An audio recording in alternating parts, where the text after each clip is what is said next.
Hi, Joanna. Welcome to the podcast. Hey, Whitney, I'm so happy to be here with you today. Such a treat to have you here. And you're my first evolutionary astrologer to be on the podcast. Oh my gosh, I'm very honored. I'm very honored to be here and talk with you. And you and I've met through a yoga community as well. So it's important for us to keep talking about all of these energies that are moving in the world and how we're all responding to them and how we can communicate with one another and share. I think it's really, really important. Yeah, I think so too. I think whenever we feel in a funk or the energy doesn't feel right and we know we're in a place that is not our natural state, it's good to reach out and find out that other people that are experiencing that you're not alone. And sometimes even if you think, "Oh, I must need a vacation, maybe it's just the energy where I am. Maybe it's the Wi-Fi, but no matter Yeah. where you go, you're still going to feel that way because it's something universally that's happening planetary wise that we can't control." That's absolutely true. And I think that this year has been particularly dynamic. I think the eclipses this year were very, very powerful. There was a lot of shifts in energy overall. And for those of us sort of watching the planetary energies and moving with the sort of the currents of the universe, then we're feeling it more acutely. And as you kind of mentioned, we're all going through it. I think that the difference is our sensitivity level and also really as individuals, we experience things different, right? So some of us are going to feel it more emotionally, or some of us are going to, whether that's anxiety or shame or pain, or they're going to get their feelings hurt more often, for example, or, whatever that might be for them. And then some people are going to go into sort of an intellectual, like, why is this happening? And, they're going to want to follow the facts and try and figure it out.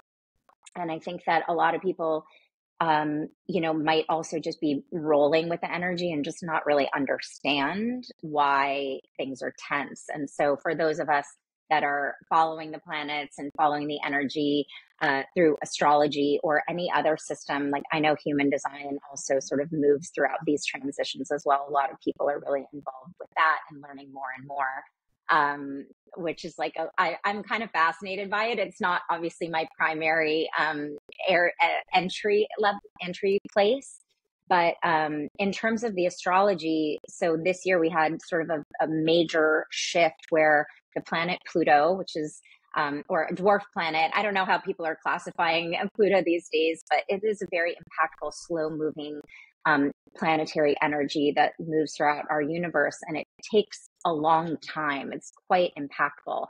And Pluto, for the first time in almost 250 years, went into the sign of Aquarius earlier in the spring of this year, 2023. And it was only there for 6 weeks, but it was like, here's a little preview, folks, right? And then it retreated back to where it had been before. And a lot of stuff has been coming to light this year in our collective and our local communities and your personal, maybe in your family, local communities, your, friend groups, for example, but also globally, we're seeing it on a macro scale. There's just been a lot of change and shifts and things are coming to light finally, right? We're seeing our governments for what they are, right? The collective Aquarius, we're starting to rise up and say, pay attention. Wait a second, the information that we've been fed doesn't align anymore.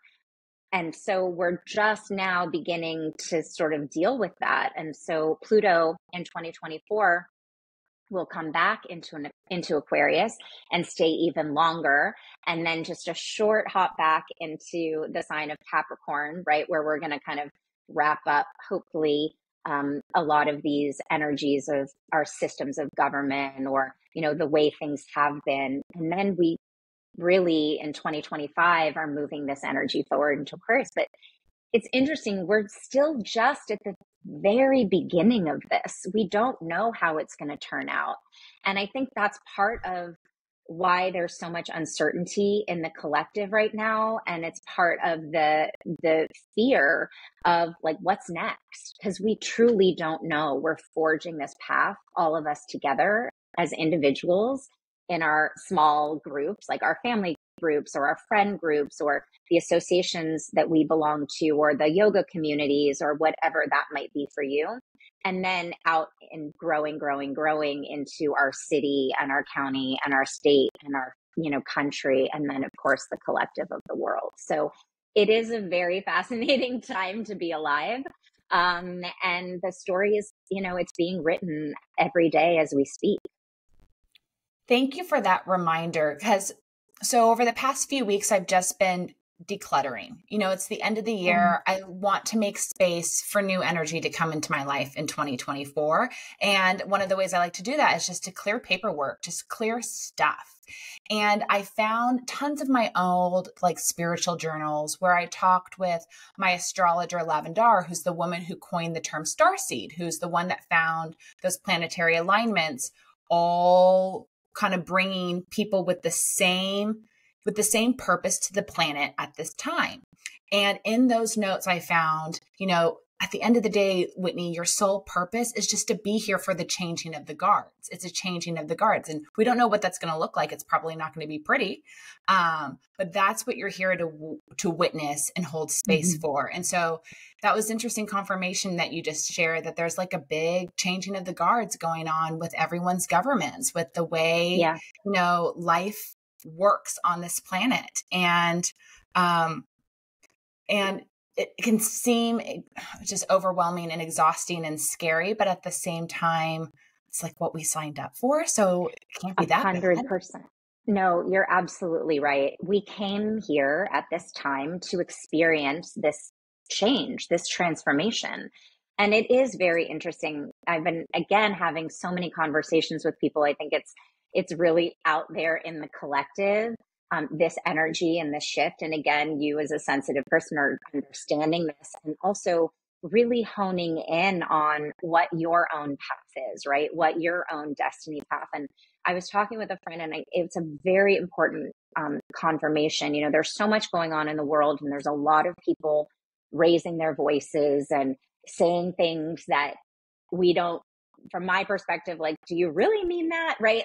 There's just confusion. And I think there's still this feeling, this herd mentality of oh, well, the shift of the collective is going this way, so I must go that way. But oh no, I'm not like everybody else. I'm going to go this way. Right. And she said something very interesting to me that I've really taken to heart, which is, I have a lot to say about a lot that's going on in the world, but my role is to hold a specific frequency. Yeah. And that is what I need to stay true to. And so I would encourage everybody listening at wherever you are in your life path to really feel deeply into that, of what is the frequency that I'm holding? Where can I shine in what is true to me that feels authentic and real? And it may be speaking out and, really participating in the collective and the changes and the shifts and sort of forging that path ahead. Or it might be, no, I'm going to listen. I'm here to share one-on-one, or I'm here to do internal work. I need to be the best me that I can be in order to show up for others, right? So you can kind of follow in to where you are. And it's something that I've been thinking a lot about is, 1 year ends and the next year comes in, and I'm not a stickler for getting everything written down by the end of the year. I think this is a transition from, December into January. I'm also a little slower sometimes on this. So I want to give myself a little grace on when I do it, but to really take a look back on the year. And you're kind of doing it already, as you mentioned, just by cleaning up your papers, right? Or, getting organized. So in that process, look back and say, list your accomplishments, really hone in on the thing of oh, I bought that sweater. I love that sweater. It could be as basic as that. Or it could be, oh, that dinner. Oh, here's a receipt for that meal that I had with my friends. And what a wonderful experience. I'm going to put that on my, list of accomplishments. I had a great meal out and a great night out with friends I hadn't seen in a really long time. And we connected on these subjects, and I'm going to take that with me into the new year. Right. So your accomplishments and achievements, and things that you've experienced can be small or large. It doesn't need to be some great shift. And I think, again, for a lot of people, we focus on the large movements, like I changed jobs, or I moved houses, or, I started dating somebody, or I got divorced, or my child was born. Well, we have so many moments throughout the day, throughout the week, and throughout the year that are really worth honoring in ourselves. And I think that it's really important to look back and see what those achievements were, whether it was positive or negative. It might have been, oh, that time that I had that meal with a friend, I wanted to tell them, but I didn't tell them. And why didn't I tell them? And go a little bit deeper into that and say, like, okay, am I ready to let something go? Or am I ready to let something into the new year? So we all have chances to do this at any time, right? It's not always, but I think that end of the year reflection and beginning of the year reflection is very important for all of us as individuals and collective, especially if you're on a spiritual path, right? We're here to grow. So That's let's such do a it. good idea. Like I've never sat down at the end of a year or the beginning of a new and written down all the things that I'm proud of that I accomplished in the past year. You just always keep thinking, oh, there's more to do. There's more to do. There's more to do. I'm running out of time. And I like the idea of just sitting back and congratulating myself on how I've evolved over the years. Yeah, because this is one of the things I'm most interested in astrology is these cycles of life, the cycles of the planets. And in evolutionary astrology, we're particularly focused on the evolution of our soul path. But in addition, it's the alignment of ourself as a cosmic being with the laws of the universe. And again, flowing with the energy of the seasons, for example, spring, summer, fall, winter, really moving into the energies as that, as the year progresses and you're cycling through. And then you've got smaller cycles by month, et cetera. And then you've got longer cycles, like I mentioned, Pluto, for example. If you're going through a Pluto transit, for example, that could take 3 years. I mean, that's a long time. So what does that feel like when you're in the middle of a change? It's hard to know, right? When you're literally in the thick of it, and just to be like, oh my gosh, will this ever end? And it does. So how do we honor ourselves and the minor changes, the minutia that happens during that phase, right? And I do think this time for reflection and slowing down as you come in, to the winter solstice and move forward into the new year. I mean, winter is a time, there's not a lot of sunlight, right? We've got a lot of darkness. So light that candle, get the journal out, and really go deep into these cycles and see, what shifts did I make this year? Was it a good one? Was it, not so great? Could I have done better? Maybe I actually really did it. Give yourself that credit, because I imagine you've done a lot of things this year that you should be really proud of. Thank you. You too. It was a year. Yeah. For sure. It was a tough year. Energetically, it just continues to feel so heavy. And there are times where I don't know if it feels heavy because that's the year, or it's because of, if you look at Chinese astrology, it's been a cat year and I'm a rooster. It's been my enemy year. But I know 2024 is an 8 year. And there's a lot of ways to interpret the 8, whether it's interpreting it as money or karma. What is your interpretation of 2024 numerology wise? Even though I know that's not your thing, but I'm curious if you've explored it. Yeah, I've explored it a little bit. I practice Kundalini yoga, and in that system, we talk a lot about the 10 bodies, where we have the energies of 10 different bodies: the mental bodies, the physical body, and then the spiritual bodies.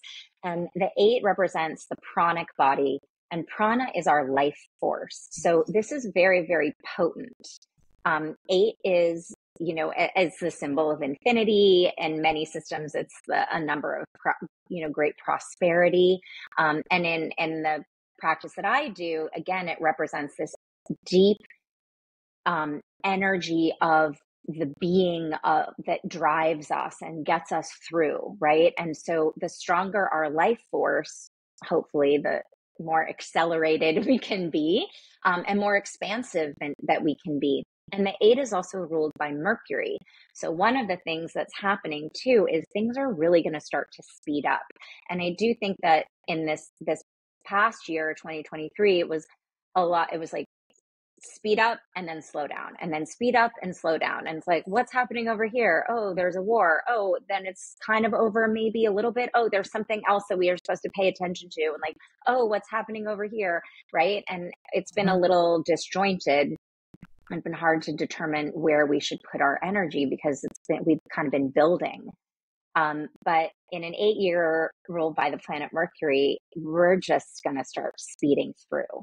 And a lot of new thought forms are going to come in. There's a lot of energetic upgrades and ascension. I know a lot of healers and light workers have been talking about this, just a lot of new and accelerate and grow and really move through some things. So again, it's a nice chance for us to look back and let go of other stuff. Okay, can we put this to bed? Is it what needs to be said? Or even if it's just an acknowledgement to ourselves, to let something go. There's a practice, I think it's actually a Buddhist practice, called recapitulation.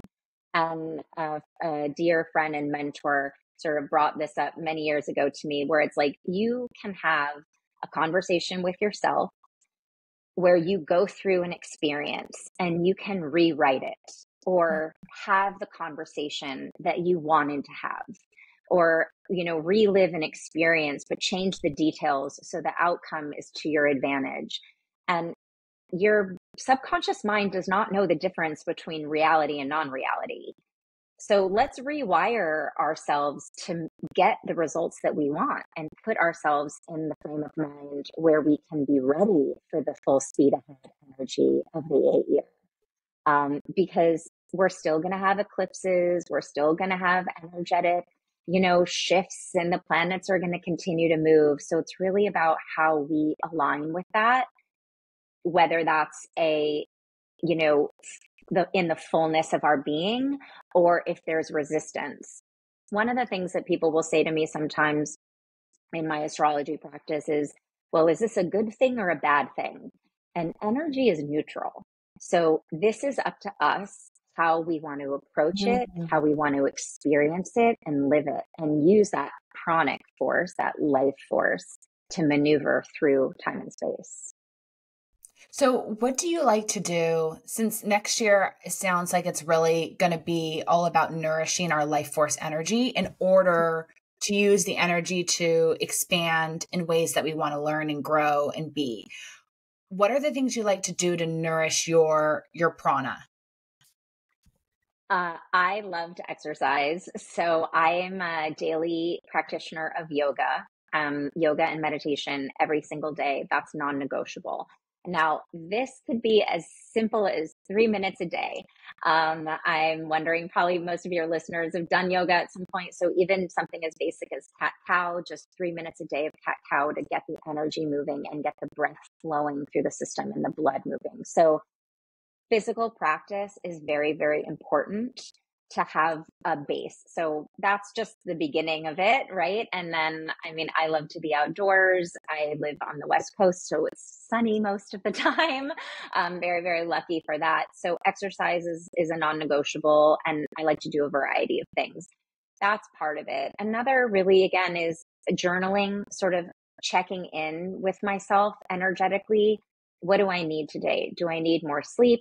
Do I need more nutrition? Right? Do I need exercise? Is it yoga? Is it meditation? Is it, phone a friend? Right? As you said on the outset, it's important to connect with others, particularly people that are that you trust and that you feel held by on your spiritual journey or your life path, that understand, and just can be an open ear and just say, hey, can you give me 10 minutes? I need to get this off my chest, or I'm feeling this. Can you just presence that for me? Right. And those, I think, honestly are the most important. And then also there's fun and play and music and dance and right art, create, do something. I have a friend who's been doing these monthly workshops at her home, and just a few friends coming over. And we do a little bit of yoga, and then we do some kind of art. You know, we paint watercolors, or we draw, or we do some mandala, crayons, and we Yeah. just play. And I think that that's been a really helpful addition to sort of the daily experience, because sitting home alone reading a book about expanding your consciousness isn't always going to do the trick, right? We have to experience life and transform. And I love Kundalini yoga. It's the yoga of experience. So you have to experience it in order to get the change and to get the benefit. So there's a lot of mythology around the new year, whether it's the Western New Year or the Chinese New Year. Lots of different people have traditions and things that they have to do. They have to eat, colors they have to wear. Yeah. You play kind of in two schools. You're very involved in Kundalini yoga, but you obviously live in the West. So I'd love to know, do you have any traditions that you like to make sure you implement in January or February for good luck or prosperity or anything of the sort? I have to say it's a little mundane, and I think it says a lot about me, actually, of what I like to do on the new year, which is I love to get a puzzle, and I do, usually it's like 1,000 pieces. It's a significant investment, and it actually really quiets my mind to have something that I'm focused on, that I can just I generally try and do it with my family, but pretty much what ends up happening is I'm the one that's working on it, and the rest of them kind of come in and out, or maybe I'll get a couple pieces in. But for the most part, it's a meditative multi-hour project, multi-day project, what ends up happening. And I just love it, to create something and to use my brain. And in many ways, it just quiets a lot of the noise, because I'm really focused on this puzzle. And I like putting the it's the literal becomes figurative, right? You're putting the pieces together of what you're developing, something and creating something and building something that'll last.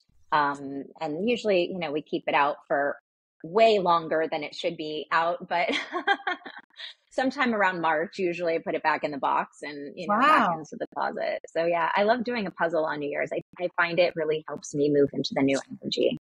That's really fascinating. I've never heard that one. So you don't eat black-eyed peas. You don't wear the color red. I know there's a ton of others out there. And I always find it interesting. This is a great reminder that we just need to personalize our traditions around these significant dates. Yeah. And I think too, it is interesting how the calendars crisscross, right? The solstice is very important. It's a very important day in astrology and in any spiritual practice as well. I mean, the sun is at a particular angle, right, at this 23-degree. And, so it's like the earth and the sun are aligning in a particular moment. In the northern hemisphere, it's the shortest daylight day of the year, the least amount of sunlight, right? The longest night of the year. And it's right before Christmas. So there's a lot of, there's many, many traditions, the solstice, the Yule, and, as you mentioned, there's so many practices and rituals that you can use and create. And I think a lot of families have made their own, and a lot of friend groups as well have done that. It's like all the friends, when you're in college, it's like, let's all get together the night after Christmas or whatever, the day after Christmas, and we'll do an elephant gift exchange or something like that. Or, like I was saying, do a puzzle or something. So I think it's really feel into what you need, and also, something that you can do with your friends or your family to create a ritual, whether that's something festive and fun, a game, or if it is more meditative, maybe it's you're doing some breath work practice or a journaling practice, and it's friends get together and you can talk about the things that you and I have been talking about. Okay, let's write down everything we've accomplished this year. Let's write down our wins. Let's write down our losses. Let's write down the things that we want to rewrite. Let's tell a new story, and then move into the new year. But it's strange how the time shifts. And as you mentioned, the Chinese New Year's in, with the new moon in Aquarius, and then the astrological new year follows that, and with the equinox in the spring. So there's a lot of change and transition that happens over these many months. And the calendar, well, time is not really real anyway. So we can maneuver time and space however we want. And we don't know which calendar is really correct anyway. I mean, exactly. And who knows if any truth with that will ever be revealed in our lifetime. So we just have to kind of flow with it. Yep. Is there anything that we need to know about the astrology of January, February, March, just the beginning of the year, that can help us all collectively? Because I know astrology is so personal depending on where you have planets. And if anyone's not had their natal chart done, I would highly suggest. But how can we look at what's happening in the beginning of the year and how it's going to support all of us collectively? Well, it actually ties into the acceleration that we were talking about earlier. So in the last several months of 2023, we've had a lot of planets retrograde. And what that means for us collectively is that if you look at the sky and you compare the orbit paths of the Earth around the sun versus the other planets around the sun, it looks like the Earth is going faster and the other planets are moving backwards. That's sort of the energetics of the retrogrades. And it's a time of reflection and deepening of our understanding of whatever that energy is. So over from November into December, the planets one by one were starting to turn direct. And then on the New Year's Eve, December 31st, January 1st, depending on your time zone, the planet Mercury will be turning direct out of its retrograde. And also the planet Jupiter will be turning direct out of its retrograde. So starting in January, right at the beginning of the year, we now have 2 more planets. And also Chiron is also turning direct. Chiron is not a planet. It's a dwarf planet or an large asteroid, some might think, but it's the energy around the wound, the wounded healer energy that, we all can help ourselves, basically. Jupiter is a planet of expansion and Mercury is a planet of technology and communication. So those 3 energies are now going to start to move forward. But when planets turn direct, they're still getting out of the rut in a way. Mm-hmm. So it takes a little bit of time. It takes a couple weeks to sort of start moving fast and, getting into its groove. So in January, we'll still only have 1 planet that's retrograde, which is Uranus, the planet Uranus. And then later on, Uranus then will turn direct. So when we start heading into February, March, things are really going to start picking up energetically because all of the planets will be moving forward. And it's been interesting too to look back, because we were kind of in this situation at the beginning of 2023 where all the planets were retrograde, things were a little slow, and then everything turned direct and things sped up. And then all of a sudden they all kind of slowed down again and went retrograde. So again, with this energetic cycle of things feel accelerated and then things feel a little strange and it feels more internal. And now we have to look within and slow things down. So here we are, right? Turning around, getting things in order. And I think that this is really going to help us, again, attune to the new energy of the 8 year. Yeah. It's hard when energies shift to sort of get in line with it. It's basically you're getting on the highway, from just getting on the on-ramp, right? And you're going 20 miles an hour, 25 miles an hour. And then all of a sudden you're in the high speed lane at, 80 miles an hour, what it is. So it takes a minute for us to shift gears. And that's kind of what January is going to offer for us, is an opportunity to start moving a little bit forward and looking ahead and going, if things need to be finished up or wrapped up or like picked up again, a project that was left behind, ready to move forward, that's how we can do it. And we can kind of plan our year. If you're really paying attention to the planets, this is something that I'm actually going to be doing in January, is offering a 4-part series for looking at the year ahead and following these energies, these planetary energies, and how they're going to work for you and what part of your life. Because for all of us as individuals, we have unique astrology charts, we have unique natal charts. The energies show up for us differently throughout the year. Sometimes, like you might go through something and you're feeling, oh, the energy is so heavy right now, but it's not affecting me in that way. Or you might say like my business. And I'll say, oh, it's all about my home, right? There's a lot going on in my home, but my career's fine. My work's great, right? We're all different and we process the energy that comes through differently. So yeah, it's going to be a fascinating look at the year ahead to really personalize it and see how we can maneuver. I think it's super helpful because I'd rather work with the energy than fight it. And that's the worst feeling. It's like when, as we've been talking about, winter is the season to go in, to slow down. There's less light. So, you should be a little less busy. You should take a little more time at home and do some inner work and reflection and clean your space and prepare for when the sun does stay out longer and you can spend more time out playing. But it's hard to slow down when you don't want to, when nature or the universe decides it's time. So I think it's definitely helpful when you have a little roadmap. And I think that's the gift of astrology is the roadmap that it can provide. Yeah. And I also want to say too, that when you're looking at the totality of the seasons,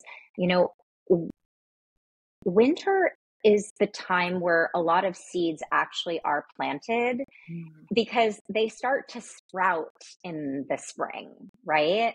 And I know for anybody that actually is planting seeds and gardens, everything's on its own cycle, right? Sometimes you plant bulbs, right? You plant bulbs early on and you plant different things later on. So, but in the winter is really a time to, as you said, nurture yourself, plant these seeds for what the year might bring, or what you want to accomplish, or, look ahead. I want to do this trip in the summer, or there's a retreat coming up in, July that kind of seems interesting, right? So you're planting the seeds for yourself for this future experience that you're going to have during the different seasons.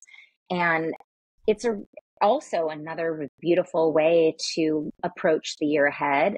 Go season by season. What does winter look like to me? What does staying home and being quiet and being with family, or, locking down, planning my business, for the year, or the different offerings that I want to do, or launches, sales, etc. I mean, the holidays are the holidays, right? There's always Memorial Day holiday, and there's the Labor Day holiday and the Thanksgiving holiday. So all of that can too be planned much earlier, so that when those times do arise, again, you can just pull out that roadmap and make adjustments. Nothing needs to be fixed, because to your point, when we follow the energy, a lot of things open up. But if we're not paying attention, then we can get blindsided. And my hope as an astrologer and a, yoga and meditation teacher, again, is really to tune in, follow your intuition, follow your gut. By the way, this is, I think, where human design helps a lot. If people know their human design authority, again, practice. If you're sacral or splenic, right? Practice that. Pay attention, attune into it, follow your authority, follow the energy, and see what happens and see what new things come in. Because when we can open ourselves up and be authentically us, this is when opportunities arise. Yeah, and there's a lot, just more ease and grace in living. Mm-hmm. Mm-hmm. So, And play. and play. Yeah. Yes, please. More of Yeah. that.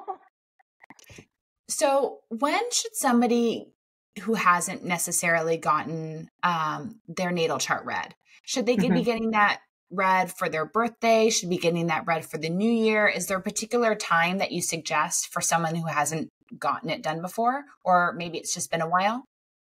I think it's really great to do it around your birthday. That is your solar return, right? When the sun comes back to the exact degree and minute at the time that you were born. And if you look at the grid in and of itself, like the event grid for your birthday, it has a different feel. It's not fixed, right? The planets are constantly moving, and in some ways, they're never really going to align. Well, in all ways, they will never align back to the time that it was that you were born yet in this lifetime, because we're finite, and certainly the outer planets don't return to the place for many, many years, centuries in some cases. So the solar return does give you a lot of information of what the year ahead will bring. And that's your new year, right? The sun is our own shining light. It's the heartbeat. It's our self-actualization. And the sun evolves. We evolve. We're never static. We're never going to go back to the place that we were at 5, 10, 20, 40 years ago. So much has happened. New people come into our lives, right? New relationships are formed. And it's interesting because in relationship is when we learn the most about ourselves. And so every person that you meet, every interaction is an opportunity for growth. And we take that with us, whether it's conscious or not. Pay attention to the people that you come into contact with. It's for me, it's a work in progress. I would love to say I'm nice to everybody I meet. It's not true at all. I'm super crusty, but I try and remind myself, they're on their path as well, and here we are, and maybe this is the moment that we need to come together and share something. And I think that is something that to really pay attention to as well in our world where there's so much uncertainty and there's so many random things that happen, and you never know when you're going to find yourself somewhere, like, you get stuck somewhere if there's an earthquake, or, you hear these stories like, oh, a fire just came in, or like this crazy thing happened, or whatever, accidents happen. Pay attention to who you meet during those periods, moments of tension or moments of stress, because most likely that person's there to teach you something. And then you can take it with you and then move into the next part of your evolution. So the solar return actually has a lot of information about how the next year is going to roll. And just as these other important astrological moments, eclipses particularly, I think are very interesting. Eclipses bring opportunities, and they also bring a lot of closure, because eclipses are tied in with the nodes of the moon, and the nodes of the moon are energies around our destiny, direction, and the gifts that we've come into this lifetime with, and the collective karma of our societies and our communities, small and large. And the eclipses in 2024 are all about relationships and who we are as individuals, what we stand for, how we show up in our own magnificence, and how we relate to other people. The nodes of the moon are going to be in the signs of Libra and Aries all year. And Libra and Aries are ruled by planets Venus and Mars, which is the planets of desire and the planets of passion and the planets of romance. And also, Venus is receptive and feminine and yin energy, and Mars is masculine and yang, and it's moving forward, it's taking initiative, it's a lot more it's seeking things out, new creations, right? Where Venus is in the more allowing state. But Venus and Mars are really important when it comes to relationships and how we deal with one another, how we show up for ourselves. So if there's one overarching theme, that's one that I would say. I don't like to limit it to one. Obviously, I mentioned before, the planet Pluto is moving into Aquarius. So that also is very, very important. I think that it's really interesting for all of us as individuals to really understand what motivates us, where we get our own energy, back to that 8 life force, right? Mm-hmm. How do we stand solid in ourselves, contained, clear minded, clear focused? And even if we don't know and things are unclear, to be able to stand in that unclarity and just say, right now, I'm not sure what direction to move. So I'm just going to slow down and I'm going to wait and I'm going to give myself some grace and some presence. And maybe I'll make myself a beautiful meal and I'll put myself to bed early or take a bath or go for a walk until the energy shifts. And then there's more clarity to move forward.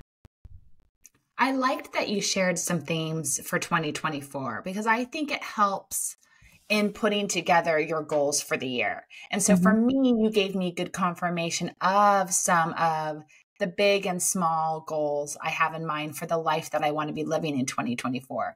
I want to have more community. I want to do more in-person events. I want to make connections.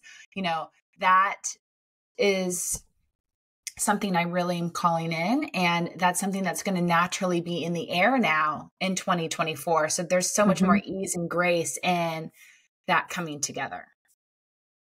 Absolutely. And now's the time to plan that out. What does that look like for you? Is it, I want to do one dinner party a quarter, right? I'm going to, whatever that might look like for you, or, I'm going to invite a random assortment of people that I know so that I can create community amongst an energetically supportive crew. I know these people don't know one another, and that's the point of it, right? Or it's like maybe one of them is, I haven't seen my college friends and we're going to make it happen. This is the year we're all going to get together and we're going to go on a short trip together. Or, I want my children to really know my extended family. I'm going to go on a trip and take the entire family and really create that. So we have a lot of things that we can do. And I think that that's part of this sort of reflective time of, again, looking back, what did I do? Did I do it well? What was missing? What's the piece that feels like it's ready to come in?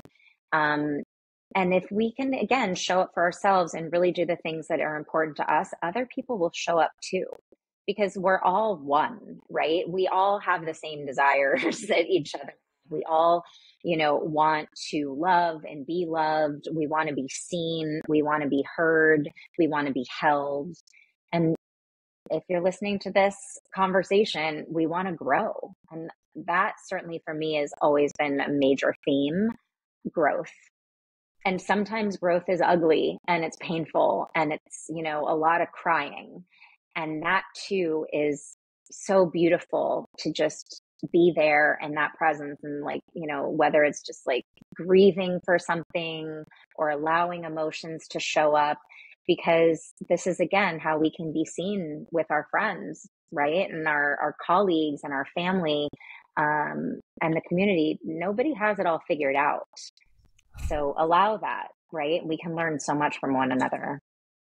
Well, where do you turn to keep learning and growing? Because you're so, immersed in your astrology and Kundalini community. You have a lot of resources of people that you can turn to keep learning. Like, where do you go when you feel like it's time to be sparked with some new information?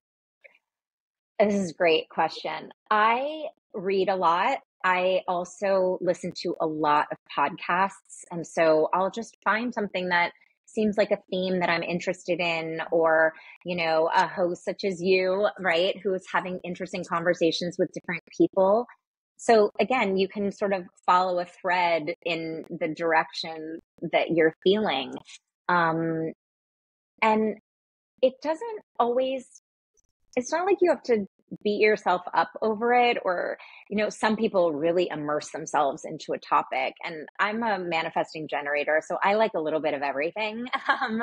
And sometimes that's, calling a friend, or what are you learning about? I'm in a book club, which I love, with a bunch of people, by the way, that I don't really even know. There's two people in my book club that I know, and the rest of them are strangers to me. But it's been really interesting finding out what interests them, and, what they're doing in their lives. And the spark of knowledge and wisdom can truly come from anywhere, from any experience. And I also want to just encourage everybody as well, and I know I'm biased as an astrologer, is to look up at the stars and watch the moon, watch the planets. In the time that we're talking, Venus is coming up in the morning sky before dawn every day. And later in 2024, Venus will be appearing in the evening sky. So, follow the energy of the planets, literally feel into the natural world, plant some roses, bring some, energy, play with a puppy, right? All of this just gives us more creativity, an opportunity to get into a new energy field. I have a lot of crystals as well, that I like to, move around and hold, Yeah. and, place in my home to, again, align with planetary energies, or, just for fun of, I need to clear the energy in my house, or I need to move something, like really move, again, my own life force. Sometimes that's hard to figure out what exactly needs to happen. So sometimes I'll just start with crystals, and I'll move the crystals around, and then all of a sudden a new shift will occur, and a new opening, a new pathway for a new piece of information.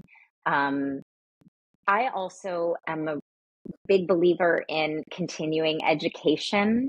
Take a course, take a workshop. It can be something that you're finding online. It could be something at your local community college or university. I've done a lot of classes over the years, with UCLA Extension. I've even taken some Right. courses, with Oxford University, in England. I have a friend now taking a course with, University of Chicago. There is so much information and knowledge out in the world. Whatever idea you have, you can follow it through. And it doesn't take much. That is a great tip.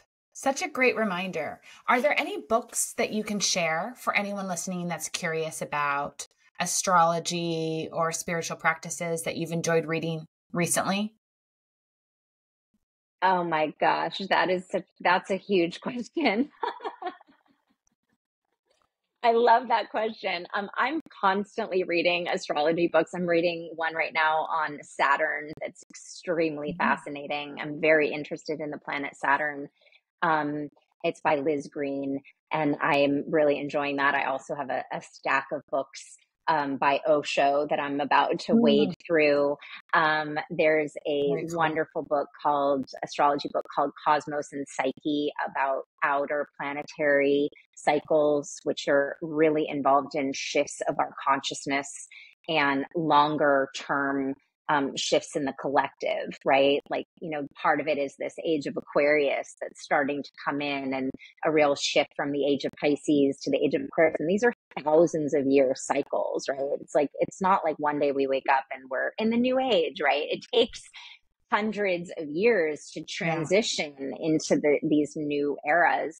Um, and I've been enjoying listening to Rick Rubin, the author and music producer, and he just wrote this Yeah. book on creativity, and it's been extremely fascinating. And I really encourage people to dig into that as well, even if they don't consider themselves an artist, or, Hmm. a creative person, whatever that might, whatever. We put boundaries, right, around creativity. I think particularly when we're young, we hear things like, oh, you're not such a great artist, or like, oh, please don't sing, or, like, that happens a lot in the choir when kids ask, like, just mouth the words, right? And then they have a complex their whole life about singing. It shouldn't be that way, right? We should be able to create just to create. just for creation's sake.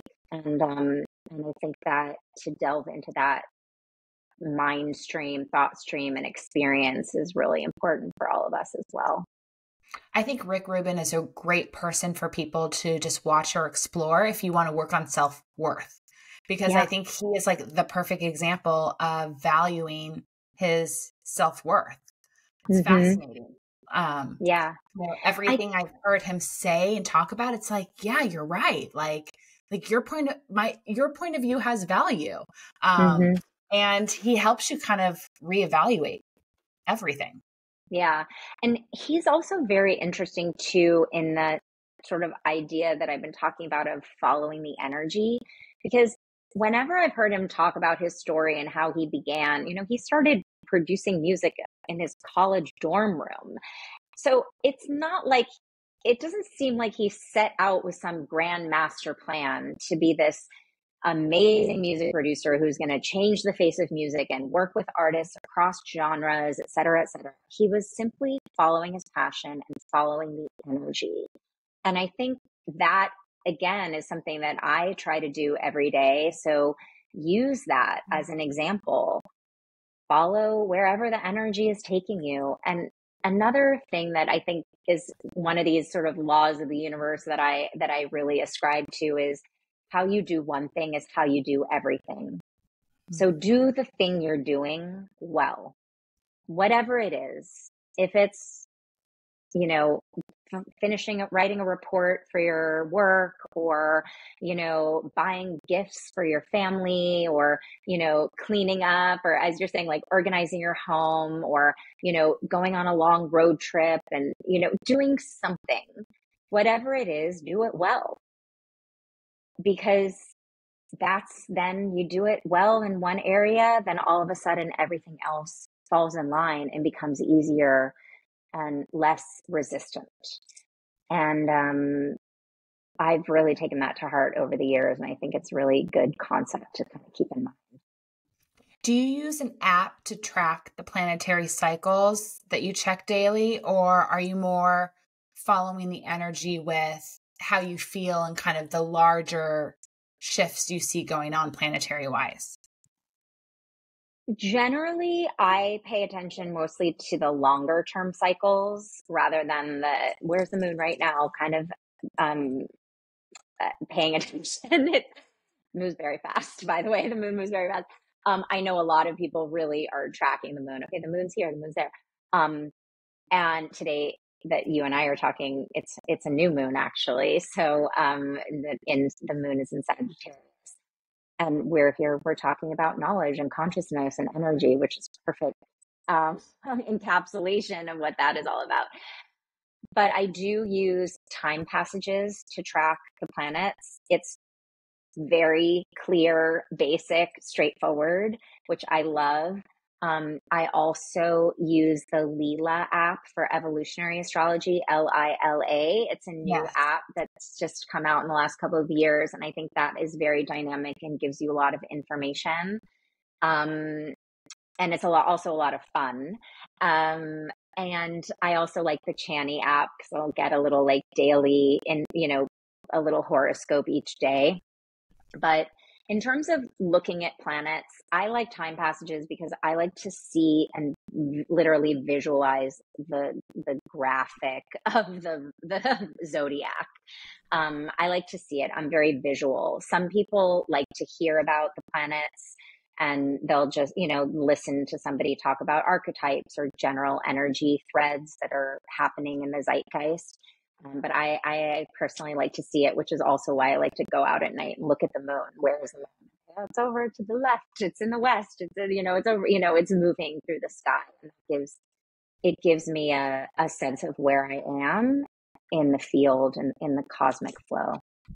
So last astrology question for you. So since you use the Time Passages app, I had an astrologer once tell me that you don't ever want to sign contracts on void of moon.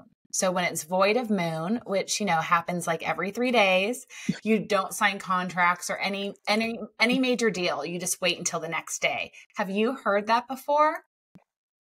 I've definitely heard the void of moon is a moment to pause, right? So it basically means that the moon's not making aspects to any other planets. And so, in a way, it's kind of out there floating in space, not steady or anchored to any other energy. So, yeah, it might be again, the moon is our energetic field. The moon is a feminine, watery, intuitive, creative aspect. It's a good time to take a bath and take a long nap. Use it as a moment to pause and Yeah. read over the contract and, Yeah. think deeply about whether you want to sign that new lease or that business Yeah. opportunity. I never thought about looking at it that way because, Hmm. the little Gemini that I am, I just am like the road runner. How fast can we go and can we go faster? So, Exactly. Exactly. And there's always time though, right? So in some way it's use that piece, that moment for the pause. And the thing also to remember about a void of moon is that it will look at the last aspect it made. I mean, you really have to be paying attention to astrology to be tracking all of this. Um, but look at the last aspect because that's the thread that it's holding on to during the moment hmm, where it's void before it makes it to the next phase. So that's very got it. interesting. I love that you're tracking it. Good for you.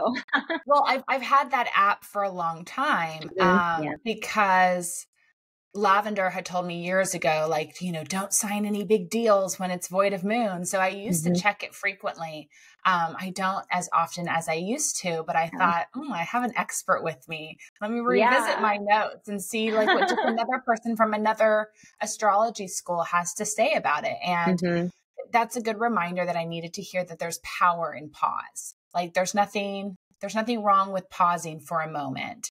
And there's a lot of power when you take a moment to really think about your next steps and your next decision. You always don't have to be going 100 miles an hour. Especially if that's your natural state, right? If you're constantly going that quickly, it's even more important to slow down. Um, Yeah. Yeah, there's also an app called Luna that I like, or it's iLuna, and that also will list the void of moon. It'll tell you when, it'll tell you what sign the moon is in and when it's changing signs. And then I've also got this new app that I love called, I have to look it up to tell you the exact name. But it's called Sky Tonight. And it's a astronomy app. So it's by scientists. It's not technically astrology. It's not giving you horoscopes or energy updates about what the planets are doing in relation to one Yeah. another, but it will tell you what's in the sky and what's visible. And that's also very interesting to know. Oh, Mercury's visible right now. Oh, Jupiter's Yeah. visible right now. When can I see Venus? And it'll actually tell you the times. And then it has that thing where you can, the camera where you can sort of place your phone towards anywhere in the sky and it'll tell you what constellation is there, if there's any planets, etc. And I'm finding that to be very entertaining Mhm. and very helpful too, again, to align with energies like, okay, Mercury's really visible and strong. Ooh, how can I use that energy, right? Do I need to write a letter to someone or an email, or do I need to, update my, phone operating system, etc. It'll give you a little bit of hint on and to tune in with the energy frequency. And that I'll remind people in the wintertime, it's the best time to see the Pleiades. So you Hmm. can walk outside at night and look straight up, like immediately straight up, and you'll see what looks like not the Little Dipper, but a mini dipper. And that's the Pleiades. And so I do the same thing. It's like when I can see certain star systems, um, I tap into asking them for support or help Hmm. in whatever I feel like work I do that aligns with that. Hmm. Um, so I suggest this time of year, go outside and look straight up if you want to see the little starseed Pleiadians and ask I for any love that. support that they may be willing to Yeah. give as they support the changing of the guards, Yeah. which we all get to play witness to. Well, can you leave maybe our listeners with maybe one final tip on something that they can do to support their health, well-being, goal planning for 2024? Yeah, well, I think, again, I just really want people to sort of tune in on what they have been doing and presence everything that is working. um, because we need to honor ourselves first and foremost and really give ourselves some attention and grace, pat on the back. I think that is the most important. I think everything begins with being true to yourself, loving yourself, forgiving yourself, and, you know, allowing you to be you. Just be you. That's really, truly the most important thing that I want to leave everyone with, because we're all unique. We all come with our own stuff, right? Where our backgrounds are all different, our energies are different, interests are different. We're all aligned in with the great cosmic mother, right? The great forces of nature. We're all able to, you know, feel in and tap into the universal creative force. So be present and allow and open your heart. There's a lot of joy there.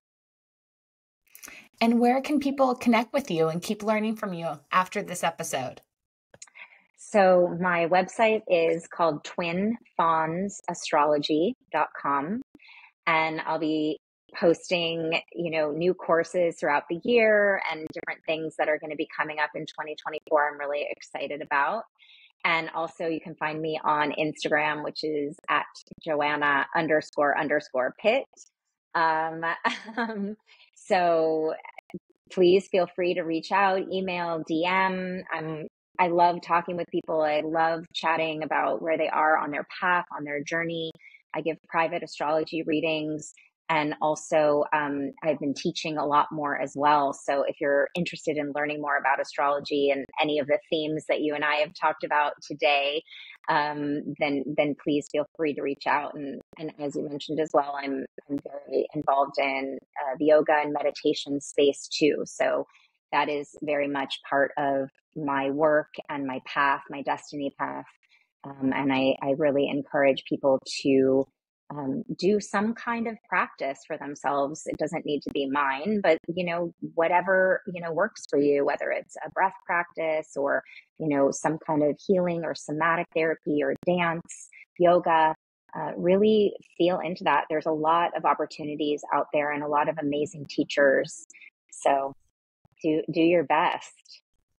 And where can people find out about the class that you mentioned that you're teaching in the beginning of the year about that'll be posted on my website, twinfawnsastrology.com. Perfect. Well, thank you so much. It was such a treat to connect with you and start my year with you. Always a pleasure to see you. So thank you. Thank you, Whitney.